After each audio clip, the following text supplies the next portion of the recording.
Bismillahirrahmanirrahim. Assalamualaikum warahmatullahi wabarakatuh. Selamat siang semuanya teman-teman. Alhamdulillah ya, pada siang hari ini kita bertemu lagi di mata kuliah mikrobiologi.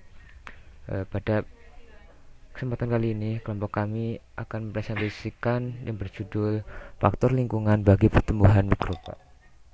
Adapun anggota dari kelompok kami yaitu Iqbal Hairul Mutakin dengan NIM akhir 056 dan Isnahayu Nur Latifah dengan NIM akhir 0,06. Nah, kemudian tujuan pada pembelajaran kali ini yang pertama untuk mengetahui faktor abiotik mikroba, yang kedua untuk mengetahui faktor biotik mikroba, yang ketiga untuk mengetahui cara pengenalian mikroba.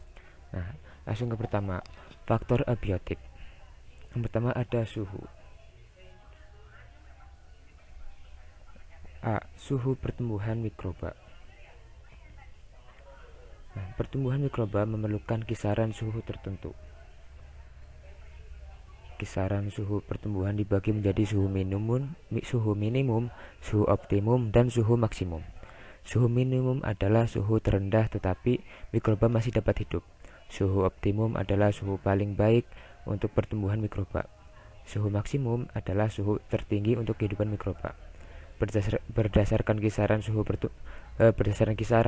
pertumbuhannya, mikroba dapat dikelompokkan menjadi mikroba psikrofil, kriofil, mesofil, dan termofil.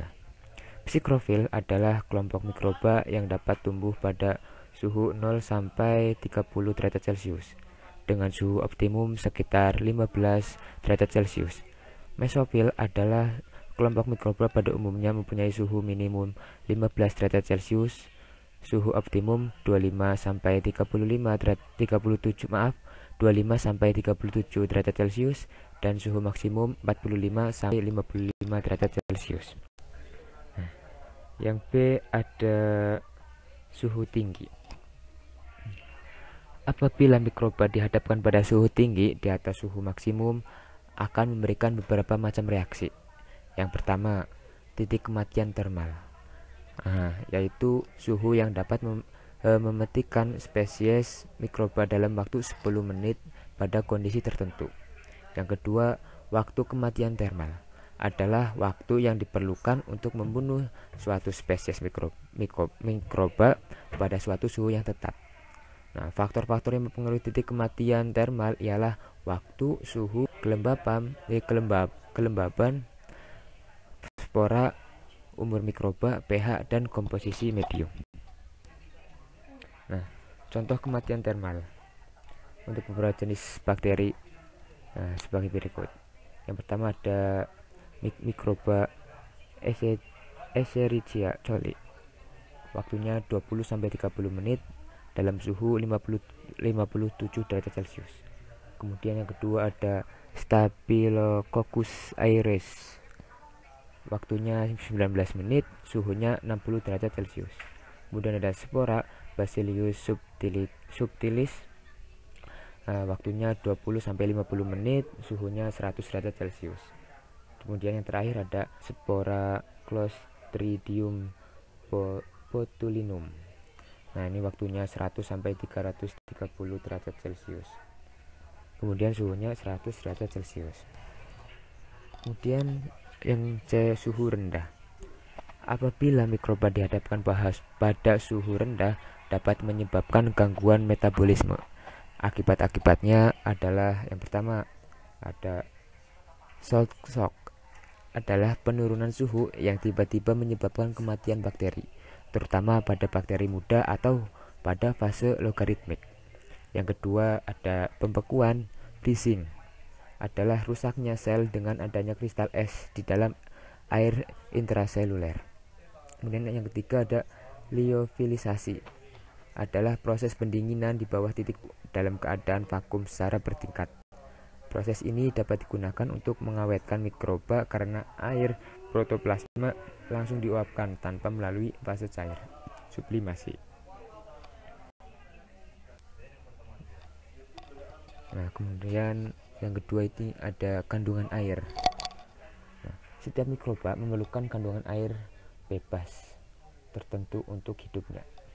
Biasanya diukur dengan parameter water activity atau kelembapan relatif. Mikroba umumnya dapat tumbuh pada parameter 0,998 sampai 0,6. Bakteri umumnya memerlukan parameter 0,90 sampai 0,999. Nah, kemudian mikroba yang osmotoleran dapat hidup pada parameter terendah 0,6. Nah, mikroba yang tahan kekeringan adalah yang dapat membentuk spora, conidia, atau dapat membentuk kista. Nah, kemudian di sini ada tabel yang memuat daftar parameter yang diperlukan oleh beberapa jenis bakteri dan jamur. Nah, parameter 1 itu ada bakteri Caulobacter spirillum, jamurnya enggak ada. Kemudian pada parameter 0,90 ada bakteri Lactobacillus jamurnya Fusarium major. Kemudian parameter 0,85 ada bakteri Staphylococcus, jamurnya Debaromyces. Kemudian pada parameter 0,80 tidak ada bakteri, nama jamurnya Penicillium. Kemudian parameter 0,75 ada Halobacterium, jamurnya Aspergillus. Kemudian parameter 0,60 tidak ada nama bakterinya, kemudian jamurnya Saccharomyces. Oke, lanjut. Yang ketiga ada tekanan osmosis. Berdasarkan tekanan osmosis yang diperlukan dapat dikelompokkan menjadi yang pertama mikroba osmofil. Nah, adalah mikroba yang dapat tumbuh pada kadar gula tinggi. Yang kedua ada mikroba halofil, adalah mikroba yang dapat tumbuh pada kadar garam halogen yang tinggi. Kemudian yang ketiga ada mikroba halodurik. Ini kelompok mikroba yang dapat tahan atau tidak mati tetapi tidak dapat tumbuh pada kadar garam tinggi. Kadar garamnya dapat mencapai 30%. Kemudian yang keempat ada ion-ion dan listrik. Yang pertama ada kadar ion hidrogen. Nah, pH. Mikroba umumnya menyukai pH netral, yaitu pH 7. Beberapa bakteri dapat hidup pada pH tinggi. Contohnya adalah bakteri nitrat, Rhizobia actinomycetes, dan bakteri pengguna urea. Nah, kemudian ada buffer. Nah, untuk menumbuhkan mikroba pada media memerlukan pH yang konstan, terutama pada mikroba yang dapat menghasilkan asam. Misalnya Enterobacteriaceae dan beberapa Pseudomonaceae. Kemudian ada ion-ion lain. Nah, di sini ada logam berat seperti Hg, Ag, Cu, Au, dan Pb. Pada kadar rendah dapat bersifat beracun. Logam berat mempunyai daya oligodinamik, yaitu daya bunuh logam berat pada kadar rendah. Kemudian ada listrik. Listrik dapat mengakibatkan terjadinya elektrolisis bahan penyusun medium pertumbuhan. Selain itu, arus listrik dapat menghasilkan panas yang dapat mempengaruhi pertumbuhan mikroba. Nah, kemudian ada radiasi. Radiasi menyebabkan ionisasi molekul-molekul dalam protoplasma. Kemudian ada tegangan muka. Nah, tegangan muka mempengaruhi cairan sehingga permukaan cairan tersebut menyerupai membran yang elastis. Seperti telah diketahui, protoplasma mikroba terdapat di dalam sel yang dilindungi dinding sel. Maka apabila ada perubahan tegangan muka, dinding sel akan mempengaruhi pula permukaan protoplasma. Ini ada tekanan hidrostatik. Nah, tekanan hidrostatik ini mempengaruhi metabolisme dan pertumbuhan mikroba. Yang terakhir ada getaran. Getaran mekanik dapat merusakkan dinding sel dan membran sel mikroba. Oleh karena itu, getaran mekanik banyak dipakai untuk memperoleh ekstrasel mikroba. Isi sel dapat diperoleh dengan cara menggerus sel-sel dengan menggunakan abrasif atau dengan cara pembekuan kemudian dicairkan berulang kali. Nah, kemudian ada faktor biotik. Nah, faktor biotik yang pertama yaitu interaksi dalam satu populasi mikroba. Nah, interaksi antar jasad dalam satu populasi yang sama ada dua macam, yaitu interaksi positif maupun negatif. Interaksi positif menyebabkan meningkatnya kecepatan pertumbuhan sebagai efek sampingnya. Kemudian interaksi negatif menyebabkan turunnya kecepatan pertumbuhan dengan meningkatnya kepadatan populasi.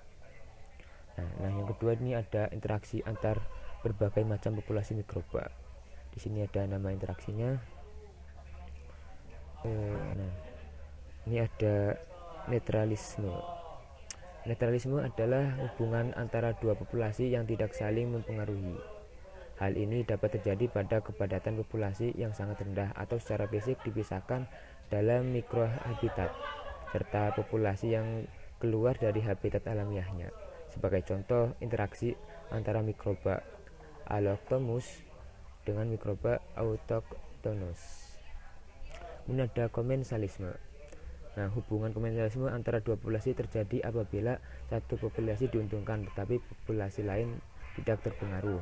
Sebagai contoh, bakteri Flavobacterium brevis dapat menghasilkan ekskresi sistein.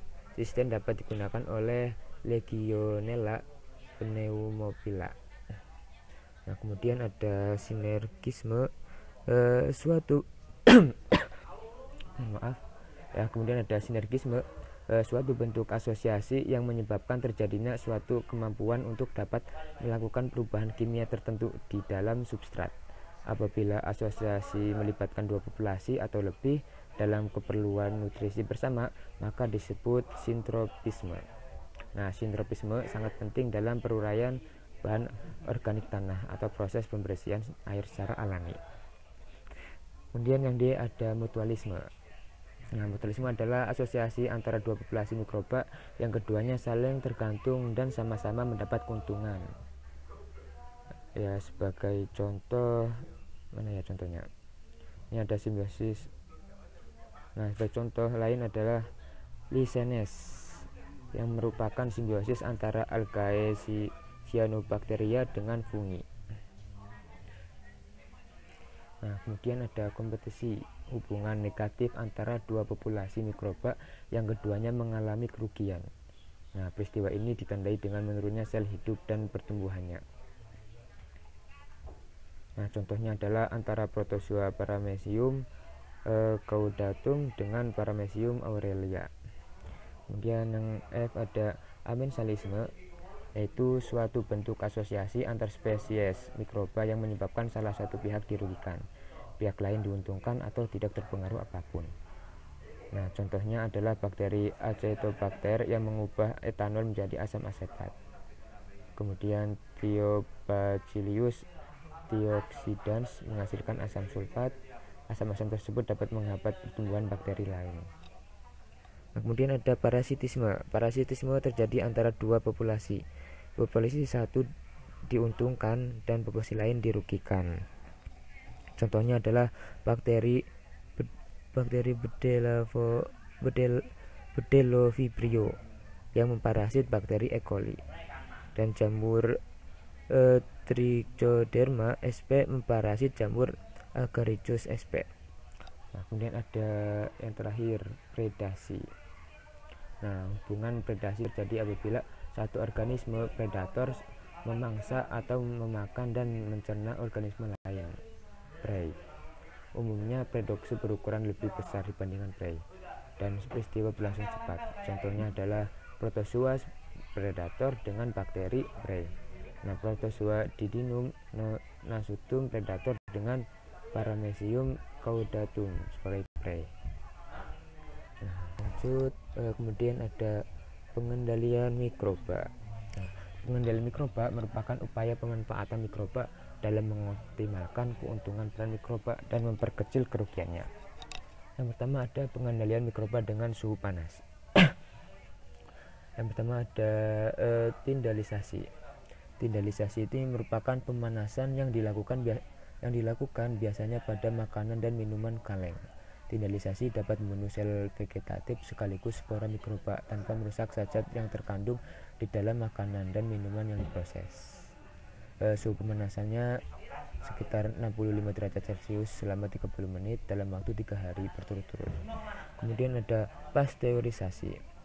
Nah, proses ini proses pertumbuhan mikroba patogen dengan suhu terkendali berdasarkan waktu kematian termal bagi tipe patogen yang paling resisten untuk dibasmi. Nah, dalam proses pasteurisasi yang terbunuh hanyalah bakteri patogen dan bakteri penyebab kebusukan, namun tidak pada bakteri lainnya. Kemudian ada boiling. Boiling ini pemanasan dengan cara merebus bahan yang akan disterilkan pada suhu 100 derajat Celcius selama 10-15 menit. Boiling dapat membunuh sel vegetatif bakteri yang patogen maupun non patogen. Kemudian ada red heating. Ini itu pemanasan langsung di atas api Bunsen sampai berpijar merah. Nah, biasanya digunakan untuk mensterilkan alat yang sederhana seperti jarum oase. Kemudian ada pembakaran langsung alat laboratorium di atas pembakaran Bunsen dengan alkohol atau spiritus tanpa terjadinya pemijaran. Kemudian ada pengendalian mikroba dengan pendinginan atau suhu rendah. Nah, yang pertama ada perlakuan pendinginan dan pembekuan, yaitu yang pertama memperpanjang masa simpan.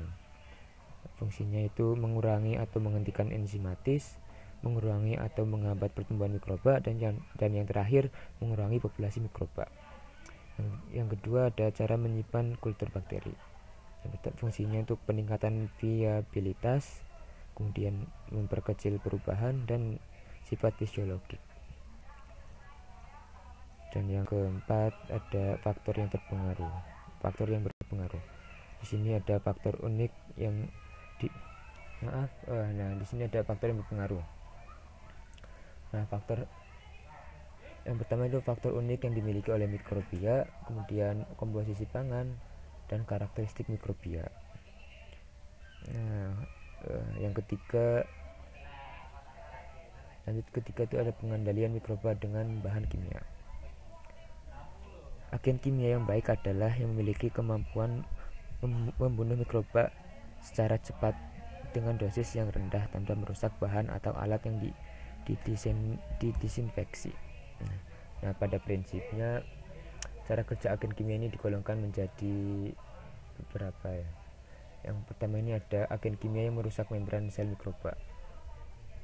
Di sini contohnya golongan surfaktan, yaitu golongan anionik, kationik, dan anionik, kemudian golongan fenol. Dan yang kedua ini ada agen kimia yang merusak enzim mikroba, contohnya golongan perak, merkuri, dan lain-lain. Dan golongan oksidator seperti golongan halogen, hidrogen peroksida, dan formaldehid. Nah, yang ketiga ini ada agen kimia mendenaturasi protein. Kemudian yang keempat agen kimiawi yang menyebabkan terjadinya koagulasi dan presipitasi protoplasma seperti alkohol, gliserol, dan bahan-bahan asam dan alkalis. Nah, di sini ya. Nah, ada beberapa faktor yang mempengaruhi efektivitas agen kimia di dalam mengendalikan mikroba, yaitu konsentrasi agen kimia yang digunakan. Nah, semakin tinggi konsentrasinya, maka efektivitasnya semakin meningkat. Nah, ini contohnya waktu kontak. Nah, semakin lama bahan tersebut kontak dengan bahan yang disterilkan, maka hasilnya akan semakin baik. Kemudian sifat dan jenis mikroba. Mikroba yang berkapsul dan berspora resisten dibandingkan yang tidak berkapsul dan berspora. Kemudian adanya bahan organik dan ekstrak. Nah, adanya bahan-bahan organik dapat menurunkan efektivitas agen kimia. Dan yang terakhir ada pH atau derajat keasaman. Nah, pH ini efektivitas bahan kimia dapat berubah seiring dengan perubahannya pH. Baik, terima kasih. Demikian ya presentasi dari kelompok kami. Mohon maaf atas banyak kekurangannya. Bila topik walhidayah. Wassalamualaikum warahmatullahi wabarakatuh.